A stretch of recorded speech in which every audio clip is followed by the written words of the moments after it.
Hello, ladies and gentlemen. Welcome back to another episode of A Lost Plot, the podcast by storytellers for storytellers, so that we can tell better stories ourselves. As always, I'm your host, Maverick, and today we have back with us one of our favorite co-hosts, Andrew, to review the absolute classic in the thriller universe. That's what we're talking about, the Shutter Island 2010 American neo-noir psychological thriller film. This was directed by Martin Scorsese, and the screenplay was by Leda Kalinagridis. Quite quite a fun name. And it was based on Shutter Island by Dennis Lehane. So, yeah, I mean, if you know anything about this Shutter Island, you know that it's renowned for the plot twist, for the ideas that it presents, and so it has a lot going for it. So we figured it was worth reviewing, which is what we're going to bring you today. Before we get into the meat of the issues, Andrew, do you want to give everyone your initial thoughts and your rating for Shutter Island? Sure. This movie takes the idea of a plot twist and I think it does the plot twist very well, and the way you do that is through foreshadowing. So in terms of movies, I think this one really knocks it out of the park. My initial rating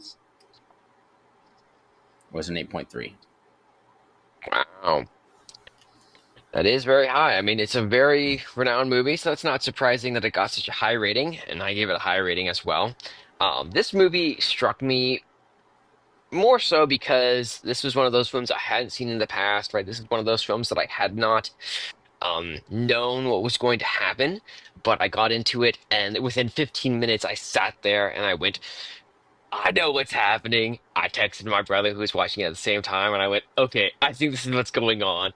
And then as the film progressed, it was what I predicted actually happened. And so it was one of those films, one of those few films where you watch, and I actually had a prediction that came to pass. But despite all of that, knowing what was going to happen without ever having watched it before, I was fully invested, fully excited to see what came about. And at the end of it, I watched. I was like, that was still so satisfying.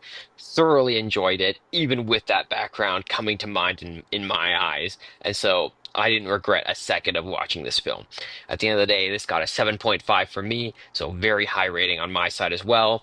And I think it very much deserves that. I could even be convinced to give it a higher rating. I thought it was a very good film. But we'll get into the exact details of why.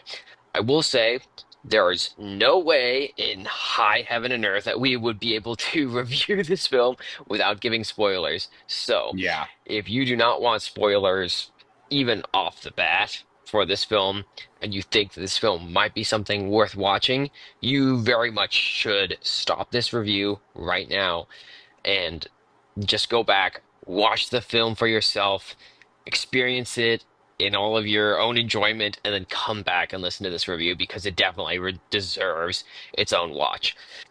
With that being said, we're going to get all of that out of the way and go into the spoilers as we always do. Before we do that, though, we always want to give you that summary just so you know where we're coming from talking about this film. Andrew, do you want to give everyone that summary of what Shutter Island is all about? Sure. Shutter Island begins with a U.S. Marshal named Edward Daniels going to an island for the insane.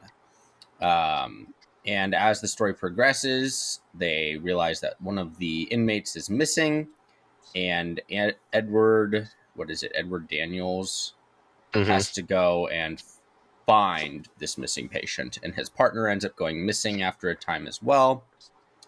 And as the movie progresses, you realize Edward Daniels is that missing patient, also known as Andrew Laeddis. He was a U.S. Marshal, and his wife, who was insane, ended up drowning their three kids. And to deal with the trauma, he has invented this fantasy in his mind to explain away what what happened. And that's the big reveal. And at the end of the movie, I think it's fairly concrete. It probably could have been made a little more gray in terms of this, but it's indicated that he's still living in this fantasy despite everything. Yeah, and it'll be definitely interesting to have a discussion on how this all plays out at the end, because I'm sure we both have some spicy takes in regards to that. But we'll get into all of that as the story progresses. Obviously, you got the big spoiler right off the bat. The main character is actually the person who he's searching for because he starts off looking for this character who has supposedly disappeared from the inmates, and he's trying to figure out why or where they are or what's happened. And as it progresses, he realizes it's not this woman that they've fictionalized, it's actually himself that they're looking for, and he's trying to more or less discover himself in this exploration of what's going on.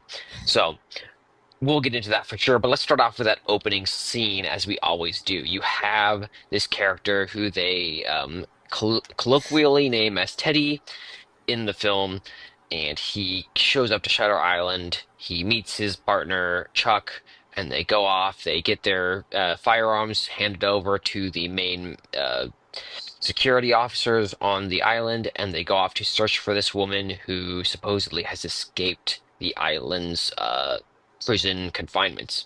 What are your thoughts on the opening of the film? I think the opening of the film is already doing a pretty good job of setting up this foreshadowing you're getting, right? The little details with like water and his headaches and the flashbacks.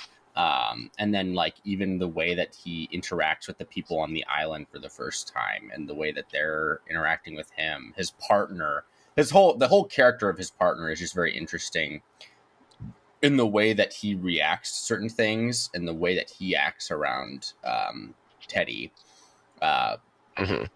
also known as Andrew Laeddis. Um, and I think, right, any good foreshadowing, you always have that moment where you're just like, at the end of the movie, everything makes sense, right? And I think the opener is no exception to this rule. So, Yeah, 100%. And I think, like, for me, I watched this for the first time, seeing that from the very start, he goes, uh, where are my cigarettes? And then his partner goes, "Oh, the freaking government, they just steal your stuff from you." And I was sitting there like, "Oh, that's a little odd." But even those things from the start where it's like he is not the one who has control of his own life. The people around him really are feeding him the things he needs to have or wants to have to be effective in his role is what leads him to the position he is later in the film. And they yeah. establish that from like the first line or two that he has in the film is just so good, and it's just yeah, it's truly excellent. Um, yeah, it's just all the small things. I mean, for me, it was the thing where he first goes to the island and he's talking to first his partner and then to the officer and then to the psychiatrist, right? And so the key characters on the island are those three: his partner, the deputy that's in charge of everything, all the prisoners there, and then the psychiatrist. And they establish all those characters, and then the psychiatrist goes, "Okay, go off with the officer and go and explore the island, try to find the person who escaped." And they go off onto the island, and you see all of these random, just soldiers, more or less, just throwing rocks into the water, kicking pebbles, and they're not really searching. And that was like such a great scene there, just because you see that, okay, yeah, they're searching for this woman who's supposedly escaped, but they're not really searching. They're just sitting Yeah. there wasting their time, twiddling their fingers, waiting for the next thing to occur. And for him, he's just like, what the heck? These guys are irresponsible. And I mean, for me personally, that was when I went, this is a load of crap. They're Yeah. feeding us a line right here. And that was when I first like pegged the movie myself, but I still, thoroughly enjoyed it despite all of my intuition trying to play into there. But yeah, it's like all those small little things that you look at and you go, okay, there's something not quite right about this place. Something's really off. And they establish that from the start, and it's not just that everyone's insane. It's that the person that you are viewing the film from is an unreliable narrator. He isn't in his right mind. He isn't seeing everything as it should because he is not coming from the right perspective. Yeah. Um, so yeah, truly, truly an incredible opener. I give it full points in regards to the opener, both because even thinking about it and being like, okay, even if I don't know this opener or how it starts, the ideas of this thing are just so intriguing on its own. It's a crazy place with crazy people. They don't know what's going on. They're trying to figure it out, and he's being surrounded by people who are, in some ways, uncooperative to the Yeah. scenario that he's in. And you could even explain that away and say, okay, well, all these people on this island, the officers, they don't care because all these people have done terrible things. They've murdered people at the very least, if not done more atrocious things, and they are there because they deserve it. And so trying to save this one person and bring them back to confinement on the island rather than letting them die out in the ocean is just in their eyes, and it's not a big Yeah. deal if they end up dying. Like, that's a perfectly explainable way to understand what might become of the woman that they're searching for. And it provides a great contrast to what he's trying to solve as his place is on the island. Yeah, truly, truly great. It plays both sides and plays it very well. What are your thoughts, though, on the character of Teddy, who we find out is actually Andrew Laeddis? I'm sure he is the bulk of this story. I mean, in some ways, he Yeah. is the protagonist, but he's also his own worst enemy, right? He is the character who has his own psyche being messed with, that is trying to be thwarted and resolved at the same time. What are your thoughts on it? I mean, I think the conversation around Teddy is going to inherently involve a conversation around the themes of this movie because he is Absolutely. so intricately tied to those. Hmm. Um, and I want this to be more of a back and forth, so I'll give like some initial thoughts and we can kind of bounce off each other. But I thought it was really interesting because this film covers a lot in terms of like guilt and trauma and basically using the island as a physical manifestation of the prison that he's locked himself in. Um, but I also think that Leonardo DiCaprio just does a really excellent job of delivering this character of Hmm. this guy who like I mean, I might as well get this established at this point too, because my one drawback with the movie, which I talked to you about after we watched it, is I wish the ending had been left more ambiguous. Um, Hmm. Now there are benefits and detriments to doing this, right? If you leave it more ambiguous, then the message of the movie isn't as clear. I think the benefit to this is it leaves you as the audience wanting more, and when you want more you think about it more, and so I'm Hmm. always a fan of a movie that leaves you thinking afterwards. Like Hmm. Inception is a phenomenal example of this. Seeing that top spinning at the end of the movie always is going to leave you questioning if he actually left the dream world, and Hmm. so which is ironic because that's Leonardo DiCaprio too. But I there are so many points in the movie where like you have the major plot twist, right? But there's so many points where you're sitting there, and even in his state of being like this, living this lie, he's losing his mind because he doesn't know what's real within his own mindscape. Like the whole thing with the Hmm. lighthouse and the papers missing, and is it Ward C, I think, is the building that he ends up breaking into. um Hmm. and talking to the guy who he thinks is Andrew Laeddis. And then that final scene too, when he's talking to the psychiatrist and his partner walks in, he's like, "What is going on?" Um, and it's like they intentionally did this because they wanted to break his psyche within his own, like this prison he had concocted for himself, trapped in this fantasy, Hmm. unable to accept the Hmm. reality of what had happened. Um, And so I think one super compelling character, both in his own fantasy and in the reality that the movie presents you with, right? In his own fantasy, he's compelling because one, he truly believes this is all going on. But two, even in that, it's like I feel like a normal person who was actually going through what he had like what he's fantasizing would react similar ways. Like, what is this island? This island is insane, and rightly so because of the way that things were progressing.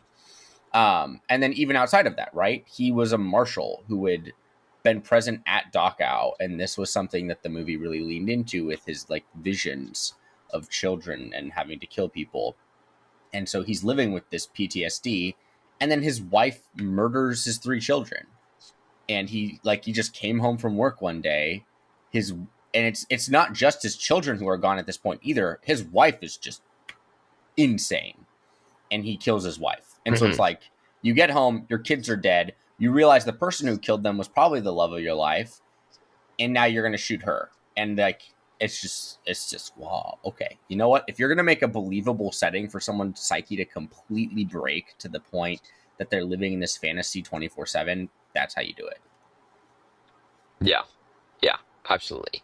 No, the precursor to everything that occurs in this film is just built up so well.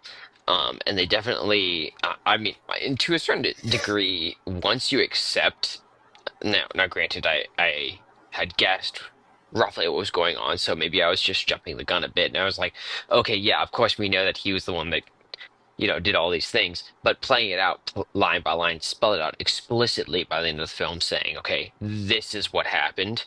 This is what Yeah, happened to his kids. This is what his wife did. This is what he did, is all definitely something that shows this is who the person that we're dealing with or have been dealing with is at this yeah, point in the film. And so it makes perfect sense of everything that's come before.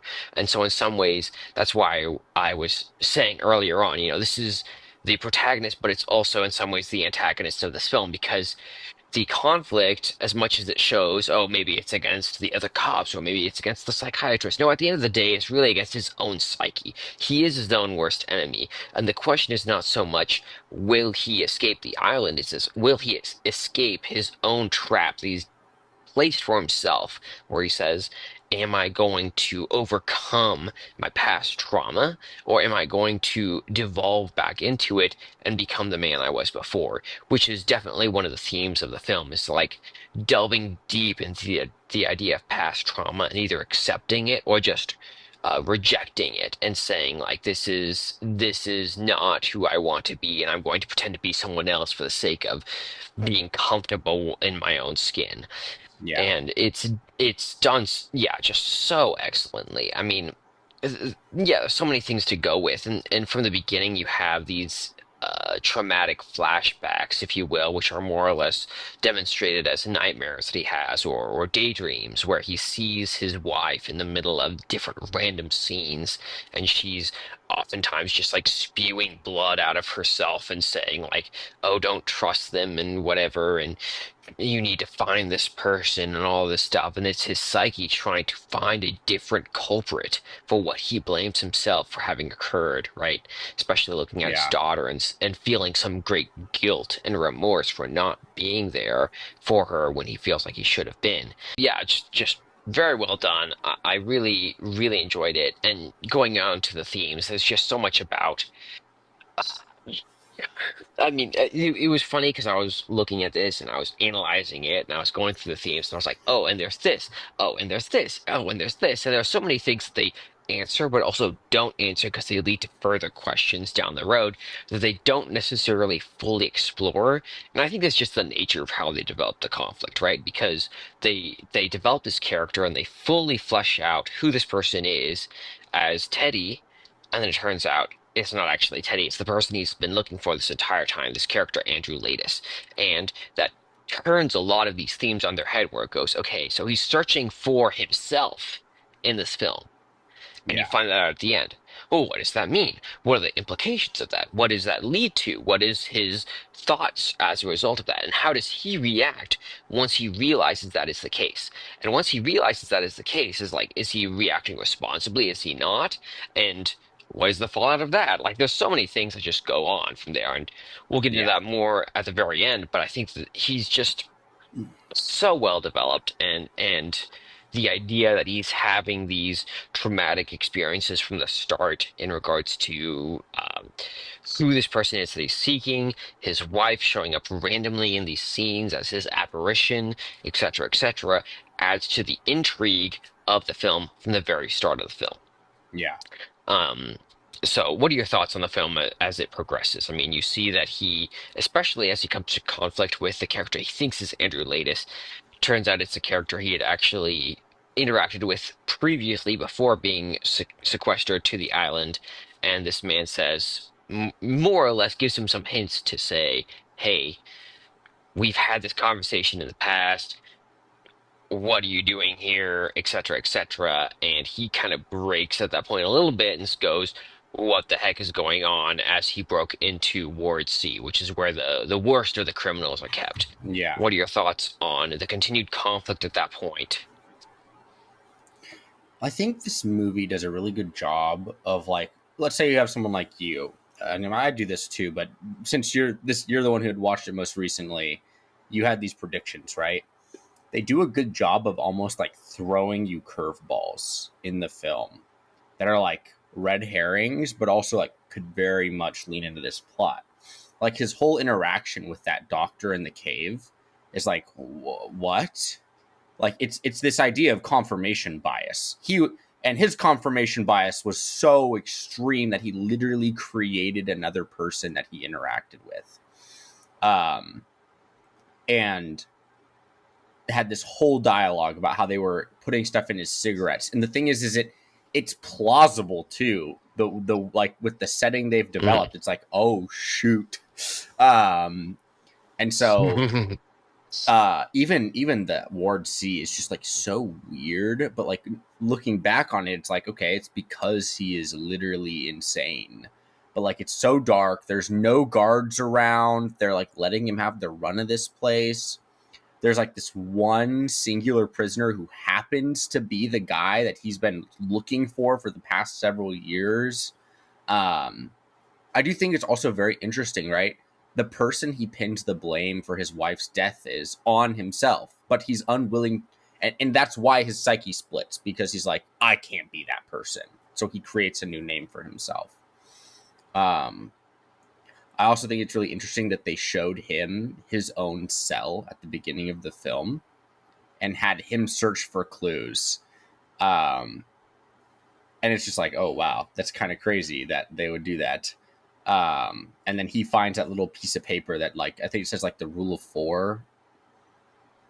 um so yeah, just little things like that are like, oh wow, it's good. Yeah. Well, And some oh of that, god. some of that just plays into the psychiatrist and how he is so clever in how he's developing everything here, because he has a very specific goal that he's trying to achieve in this film, and it aligns with how the film is progressing.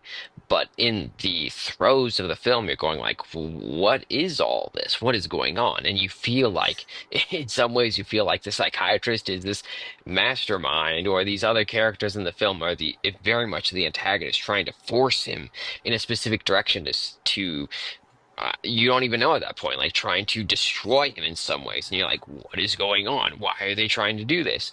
And so they definitely do put down all these little pieces very well, in a way that you're just sitting there getting absolutely confused as to what's going on, especially if you don't see what's happening in the middle of film. So Yeah. definitely agree with that aspect. And I will say that the apparition of the woman that he's searching for showing up in his mind and saying, "Oh, this is what's going on, this is what's happening," and she's explaining all this to him when it's not really true, but he believes it because it's an apparition in his mind, and she's the only other person around, is a very intriguing point. That was one of the aspects that didn't necessarily like fully throw me off, because I could coalesce it in my mind, but it definitely added to some of the confusion overall. I think Dr. Lester Sheehan, threw me more for a loop than anything else. That was the one point that I definitely did not get watching it for the first time, but we'll get to him later on. Yeah. But yeah, definitely they develop everything very well up to the conflict, and then it leads up to him talking to the doctor. I believe it's Crawley, who is the psychiatrist who's in charge of Shutter Island, and he explains around like, "Hey, this is what's going on. you are the person we are trying to fix right now, and we're trying to fix you because we're trying to prove that this system that we're working on right now actually works. We can rehabilitate people who are absolutely insane, and you are persona A in this Yeah, situation, and we need you to acknowledge the truth and come to terms with this so that we can fix things. yeah. What were your thoughts on that revelation in this film? Specifically, are you talking about the revelation that Lester Sheehan or his partner's Lester Sheehan, or the revelation that he is like the ultimate study at their island? Yeah, well, I would say probably he's the ultimate study. The Lester Sheehan being his partner is tied to that more so because he explains all this, right? Dr. Crawley explains to him, this is what's going on. And even though it's spelled out very clearly, there's a sense in which this is too fantastical to believe. It just can't be true, right? And there's a sense in which he's sitting there having this explained to him and going, there's no way. This is fake. This can't be real. And he needed Lester Sheehan to come in to give that extra confirmation that, yes, this is true. This is what's going on. And we are trying to do this for your betterment. So it's definitely tied to that. But more so his transformation or revelation to him as the protagonist that you are the persona that we are trying to change. I think it's interesting because I think even the idea of his partner is one that he, in his mind, in his fantasy, can explain away as part of this facade, right? Hmm. I would argue pretty much everything in this film, and the difficulty with convincing him that it's all a lie he's made up in his head, is he can just explain it away in his fantasy, right? Hmm. Even the gun, he could argue, up, you just switched it out, and you've been putting me on these drugs, so I can't even tell the difference anymore. Hmm. Um, and in his mind, it's all so vivid, which is why the ending is still very compelling when he's just like, Yeah. so how are we escaping? And it's like, oh, shoot, all that for nothing. And even the revelation that they had done this before with him, and he Hmm. has no memory of it. Um, and then, like, also, it's totally believable that as a U.S. Marshal, if he truly felt like he had no other option, he'd just play along. Hmm. And so there's no reason for us to believe that he ever remembered who he was, because all the information he gave them was information they had fed to him when they were revealing this plot twist. Hmm. And so he's just like sitting there absorbing. He's like, okay, this is the story they want, and I need to like collect my thoughts for a bit here. Boom. I'll just repeat it back to you, shut you up. Hmm. Um, I think the revelation's great because in our mind as the audience, I think we find that to be pretty believable, especially considering that we are given a flashback to this scene. Um, I think you could still make the case that maybe he really is a U.S. Marshal who's being subjected to experiments. I don't think it's as strong of a case by the end of the Hmm. film, but I think the fact that there's still a case to be made is a testament to this movie being pretty good. Yeah. No, absolutely. And I think that like that is it is the big turning point of the film, right? Right near the end, you realize, oh shoot, he is the person they've been searching for this entire time. All of this has not been going on for the matter of the past 2 or 3 days. It's the matter of what's been going on for the past 2 years, where they have been trying repeatedly to make him realize the truth of what's going on, and he's just not been biting the bullet. He's not been willing to accept this. And the psychiatrist goes, dude, we need you to accept this because we can't continue to do this research and continue to try to make people better if you, as the primary case for this, cannot accept the truth of what's going on.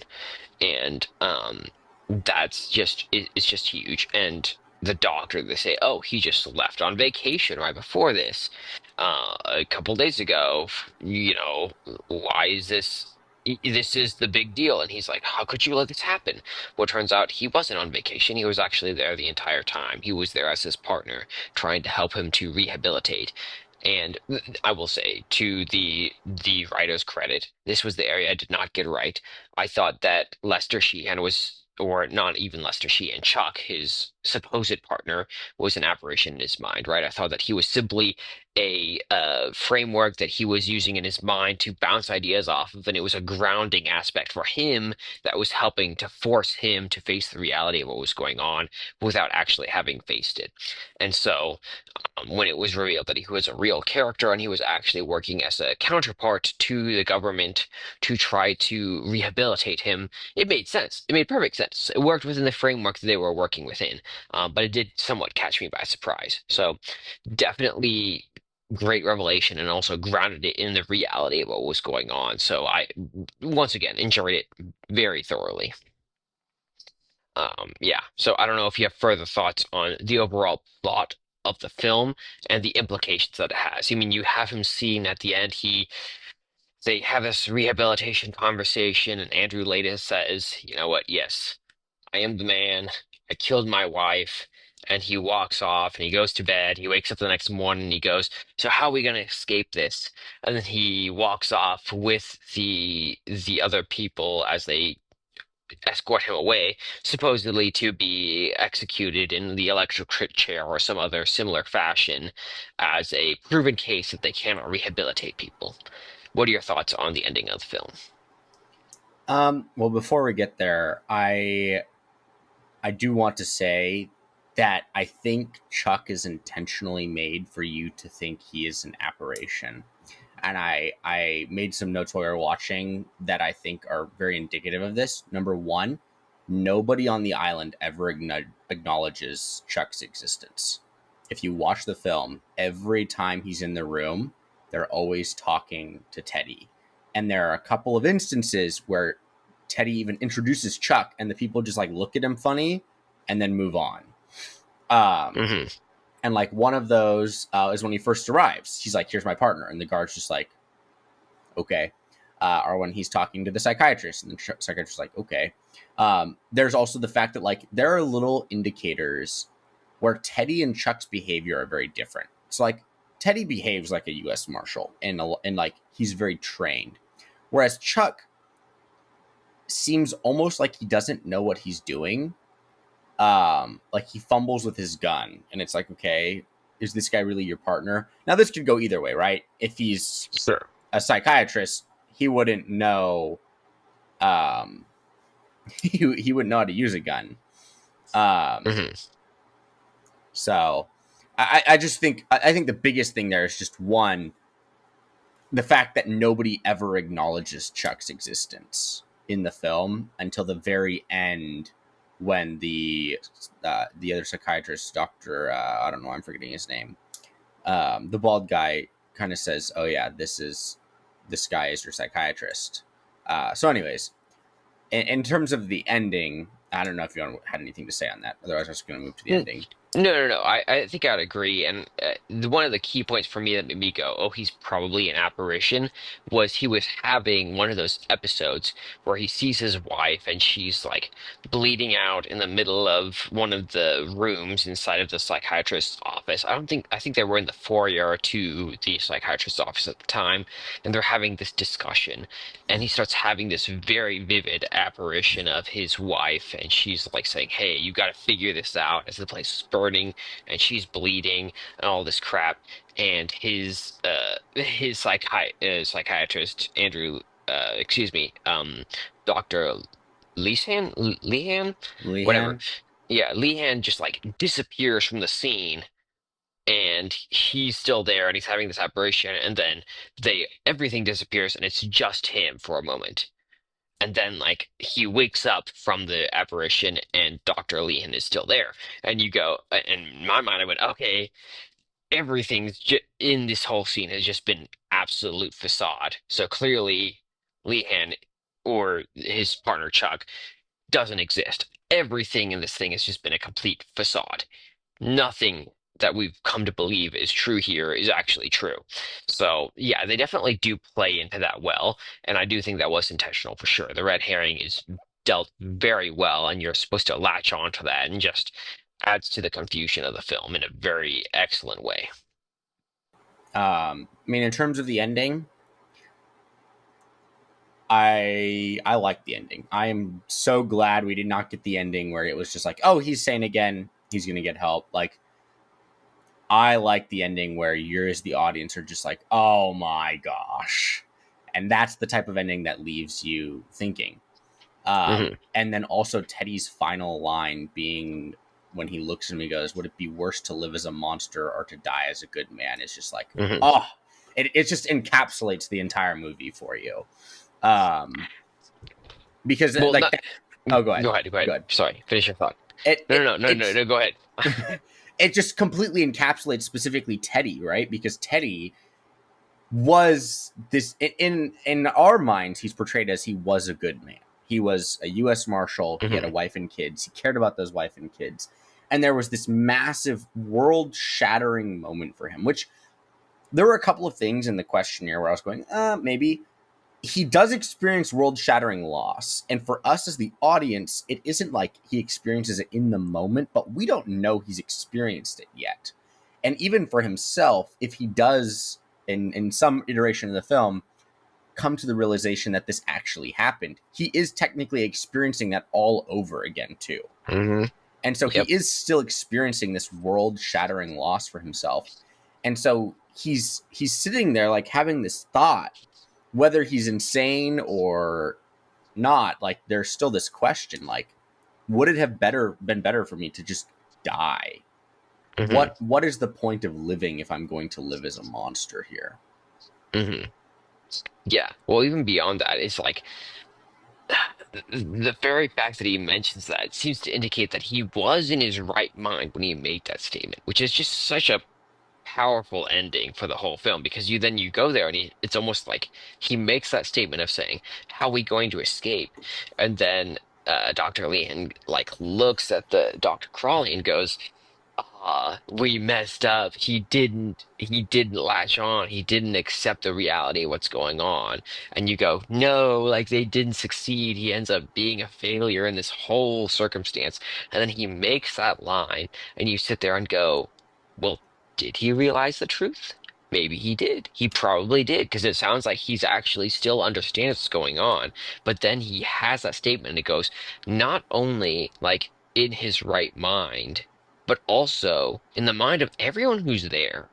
In the mind of everyone there, they're trying to help him. They see him as a man who's not necessarily as a failure, but as someone who can be fixed, who can come to terms with the reality of what's going on and try to make a better life for themselves. Because they know his background, they know the backstory, they know everything about what's going on, and they, in some ways, empathize with where he's at. They say, like, sure, obviously killing someone is not the right situation, but you've gone through some serious trauma at the same time. Your wife is dead, your kids are dead. The whole situation is ridiculous, right? Yeah. And looking at him and saying, like, we want you to become better. We want you to work through this and become a better man. And looking at that, the whole circumstance saying, one, if I live in this false reality of where I'm at, and if everyone else also lives in the false reality of where I'm at and says this person is insane because of the because of the trauma that he's gone through and just dies in that way, it's like, wow, this is a really sad story of what's happened to this man. Versus if he becomes rehabilitated, he is this man who murdered his wife and then gets out and lives a normal life. And that's just ridiculous. It sounds horrible. It sounds like a terrible individual to rehabilitate into society. Why would you do that? And so, to even go back to the world as it is normally, you would become a monster, not just in your own mind, but also in the mind of everyone else around you. And so, it's like the two dichotomies. It's like, sure, you might satisfy the desires and the interests of everyone around you. You might satisfy the desires of becoming a more whole person and becoming a person who understands the gravity of what you've done and face that as a good person should. But where does that leave him? And he just can't deal with that. And so he says, the better option for me is just to live in this false reality and die in this false reality. And it's so sorrowing. It's so like just distressing in some ways to see it end like this and go like, oh my gosh, why would you choose this option? And you understand, but you also still just go, oh my gosh, why would you choose this? Don't choose this, and you don't want him to. And so it's just so good. It's like such a great contrast, and the decision being weighed in that final moment, and he chooses the worst of the two options. You go, this isn't good for your person, but it's understandable why you made the decision. It's just Yeah.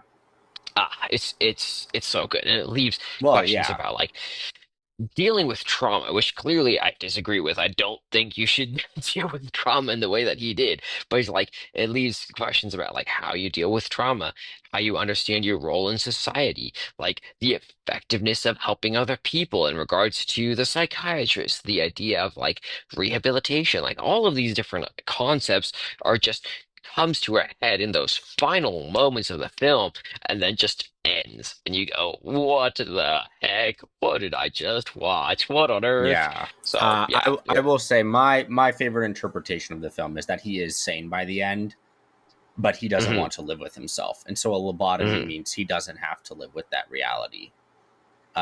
Whereas previously he didn't live with it because he was living in a fantasy. He just is essentially brain dead, and that's an easier life for him. And so it's like he says the line, he's fully aware of what that the implications of that are, and then he's like giving this one last piece of information to his psychiatrist, like, which one's better? I have my answer for you. It's better to die a good man, and in his mind he's going to die. um, Yeah. I will say there are a couple of little things that didn't come up yet that I want to mention because there's just so much in this movie that's so good. One, Hmm. Teddy's hate for crazy people who have killed others is so good because it's like it's coming from this own self-loathing that he has for himself, and it's like, I hate all of these, like, they don't deserve to live, and he doesn't think he deserves to live. He thinks he's a terrible person. Two, the lighthouse as the ultimate symbol of like where truth is kept, right? The idea of like Hmm. shedding light on things, really cool symbolism there. um the fact that a lot of the film is like a critique on like the 1950s psychiatric care is also really interesting. Even like the idea that Shutter Island is meant to be revolutionary in the way that they take care of patients. We already talked about the final line in the dreams as clues. I did want to talk because I think that a surface level viewing of this film would not leave you actually considering all of the different possible outcomes of the film.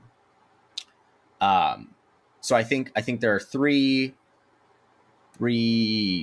primary possibilities you could go with here. One, he's insane in the beginning, he's insane in the end, and he gets the lobotomy. Sure.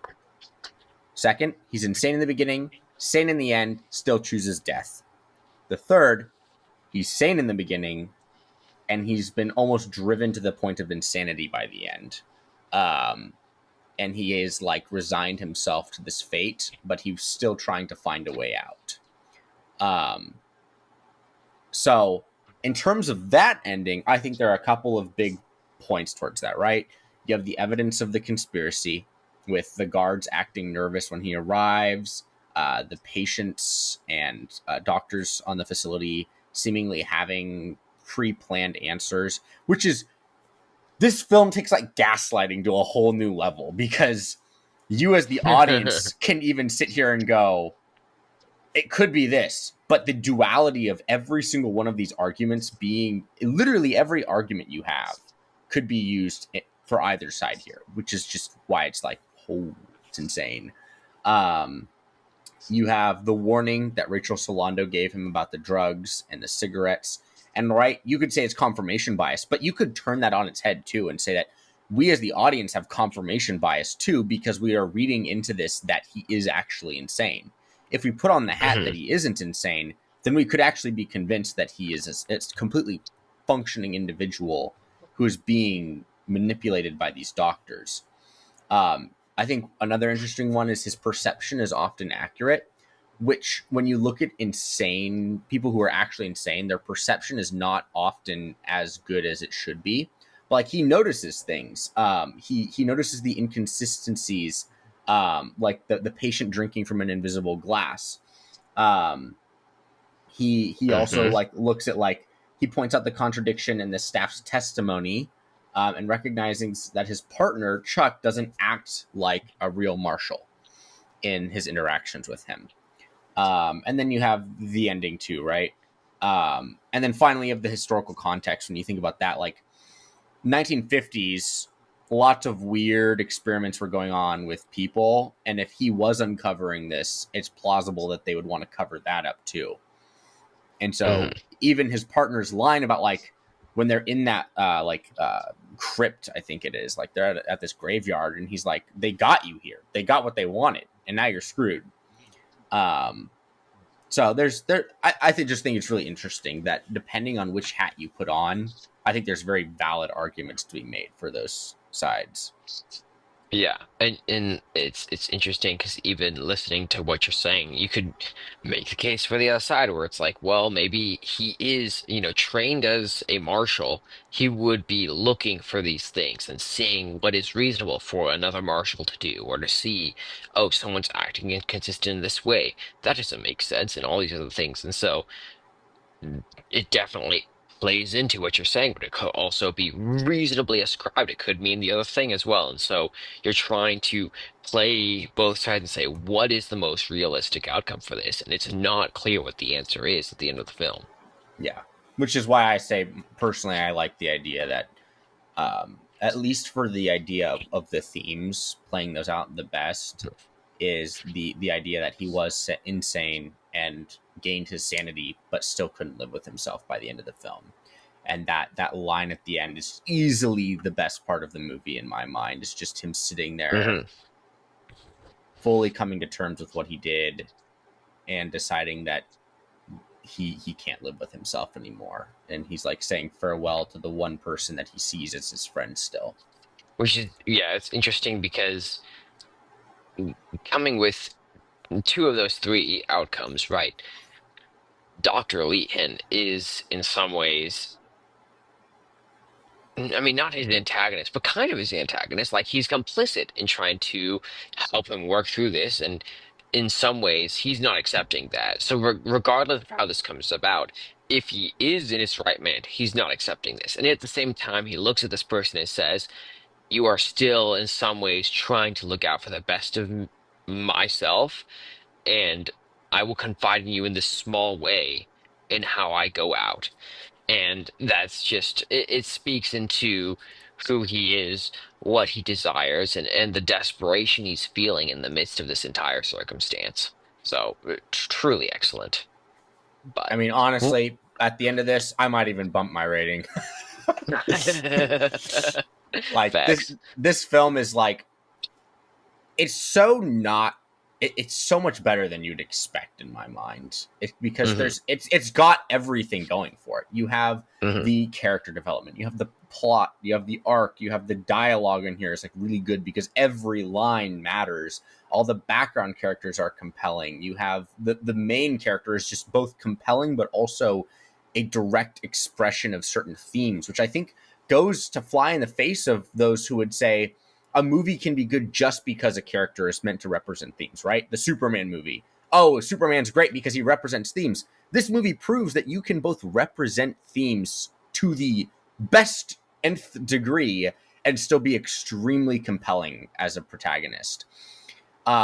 You have just such great motivations for him to be there, motivations to continue. You're heightening tensions. Like I thinking back to it, I'm like, I don't know why I didn't give it full points for certain things. So 10 out of 10 Yeah. would recommend. Um, Nice. I'd probably at least bump this from an 8.3 to an 8.5 Nice. in terms of Yeah. my overall rate. No, for sure.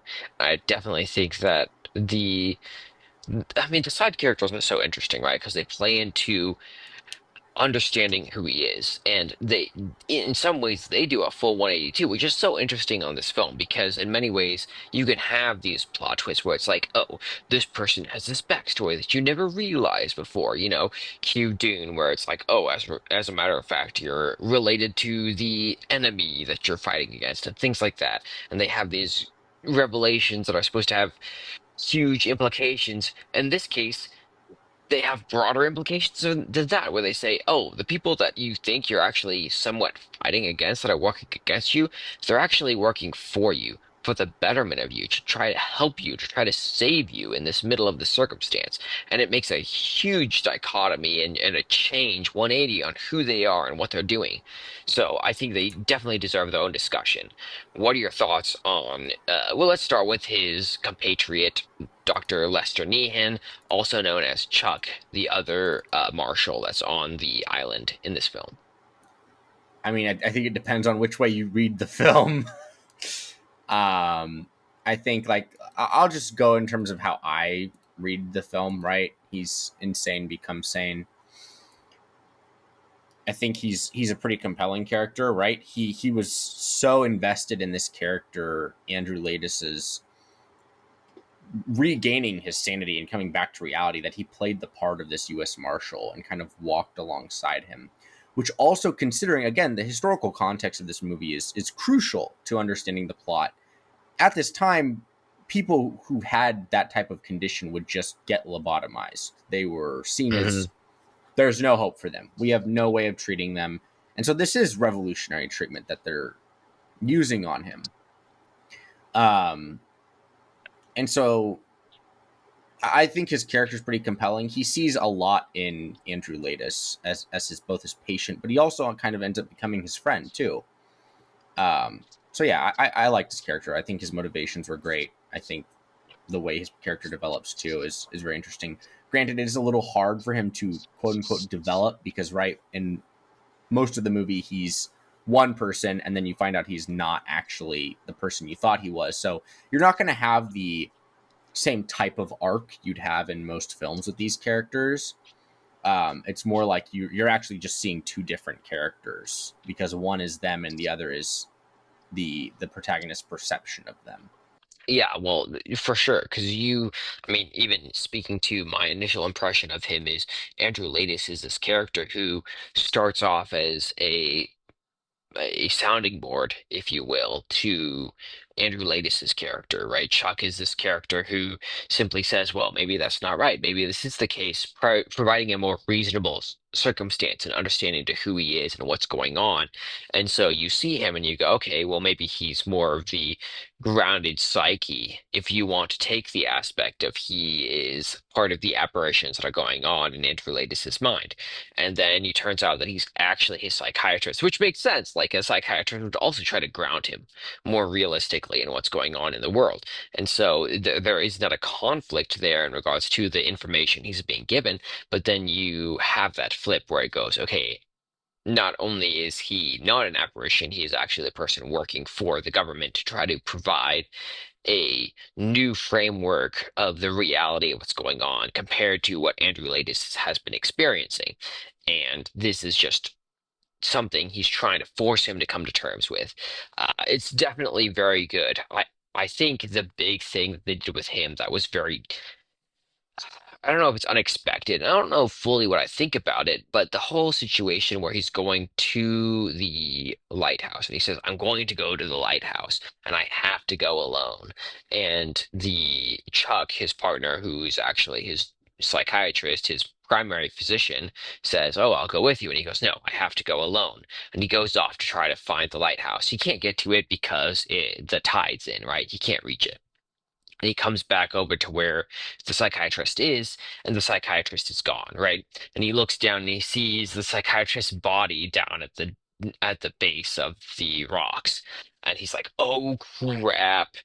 My partner just fell off these cliffs and died." And he goes down there, and there's nothing. It's just a bunch of rocks, and what looks like what could have been mistaken as a body is just like the remains of what looks like some paint, or not even paint, but just like some staining that happened on the rocks that looks to happen to be in the shape of a body. And he's like, "Oh my gosh, what am I imagining?" And that's where he has the Fuller apparition, and like, all these other aspects play into that. But this whole idea that this person that he thought was his partner is died, and then Dr. Crawley says, "Oh yeah, what are you talking about? You never had a partner." And then it turns out, all this was playing into this grand scheme that he didn't have a partner, and they were trying to rehabilitate him into saying, "You are living in a dream. You are lying to yourself. This is not true. You are actually a completely different person to what you understand." I think that really was well done. It makes a lot of sense going back to it, but it definitely was confusing in the moment to look at that scene and go, "Oh my gosh, your apparition just disappeared. Why?" You know? Yeah. And in regards to his development as a character, it's not so much he changes a lot, because obviously he has the same goals that he had from the beginning, that he had probably for the past year and a half, if not 2 years, to try to rehabilitate this individual. So it's not like he changes a lot. It's more so our framework for him as a character changes as we understand who he is and what he's trying to do. So, anyways, regardless, still compelling. What are your thoughts on Dr. Crawley, and any other characters that you think deserve a recognition here should also be noted? I do like the German scientist. I like the historical context of this film, right? That the role, the playing into the idea of Auschwitz too is very interesting, right? You have these doctors, and this kind of goes into his whole idea of this is a conspiracy. We did reuse a lot of German scientists, but also these same German scientists were questionable in their motives. And like this guy literally has a picture of Hitler up in his in his room, his office. Um, and so, right, I think Auschwitz is also meant to represent, in some ways, a parallel to this island, because these people are prisoners here. They're being experimented on. Granted, Auschwitz had a very different goal in its treatment of its prisoners. Um, but like he sees it as very much the same, and he even expresses as much. Um, Andrew Laeddis, that is, when he's talking about Auschwitz, about how like he thought he ended this war, but they're all just living on this island experimenting on people, and the horrors that he saw in Auschwitz are just never going to end. Um, so I like the German doctor, even in just the sense that like I think it's a good world building character. Dr. Sheehan, is he the who not Sheehan, who's the main doctor, the bald Dr. guy? Crawley. I mean, Dr. even just noting briefly on the German scientist, which is something we didn't really touch on this discussion too much, but yeah, definitely the idea that he's talking about Auschwitz and how his other PTSD has been playing into this as well is an important point, right? It's not just that he had this traumatic experience with his wife and his kids, but also he had previous traumatic experiences regarding dealing with the war, right, in World War II, and seeing all of these dead bodies from people who did not deserve to die, who died in the middle of the German concentration camps, is a serious issue for him, and it's not something he takes lightly. It's a big deal, and he's seen all of this death and traumatic experiences involving little kids, even where he saw these children who were dead in the arms of their mothers at the middle of Germany, and then he sees that again in his own life in the midst of his wife just killing his own kids. Is just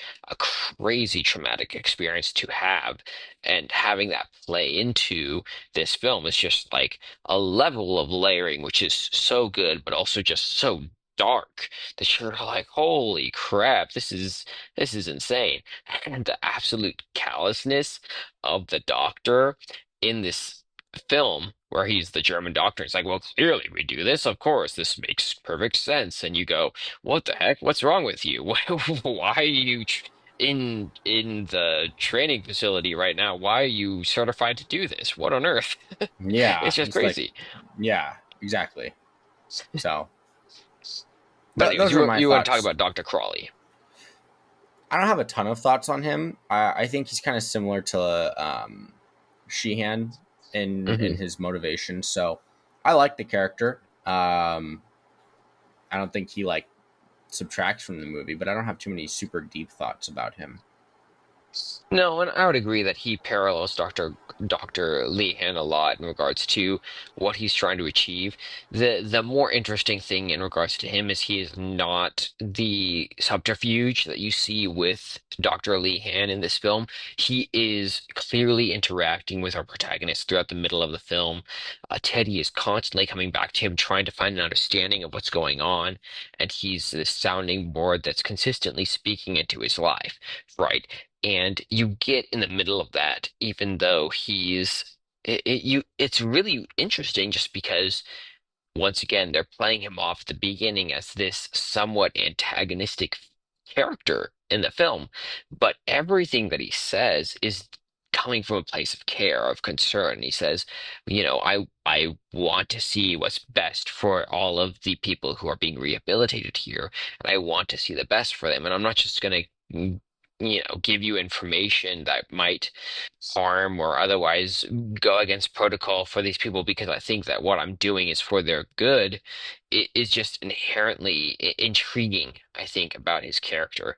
And so when the revelation's revealed that he's actually doing this to try to rehabilitate Teddy, and his name is actually Andrew Leehan, Dr. Crawley's character makes sense, right? And he's a great character, and he turns in a complete 180 from being this character that is probably against our protagonist to being a character that's totally on his side, totally trying to help him, has the best in mind for him, and all of that stuff. It's just, once again, one of those films that does a 180 for everything that's going on, for him, for the other allies that are going on, and changes everything. And it's truly good.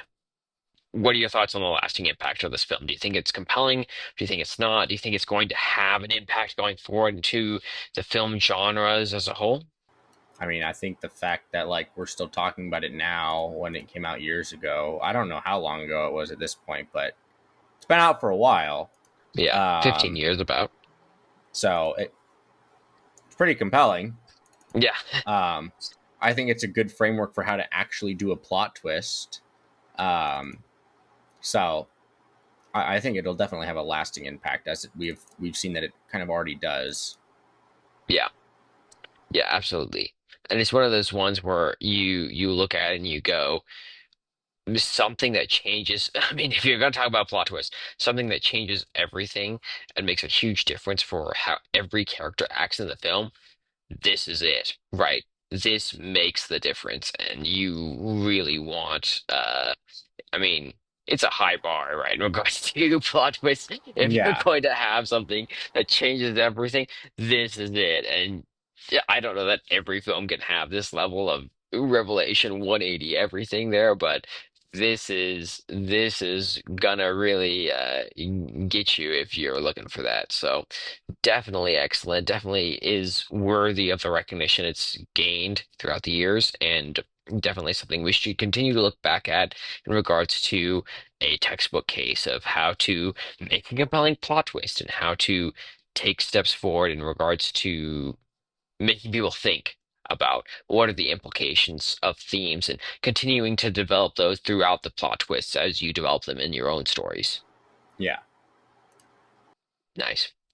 Well, I mean, honestly, I think that's a good place to leave it. So that's the pod. We hope you all enjoyed. We'll be back as we always are next week. We'll see you all then.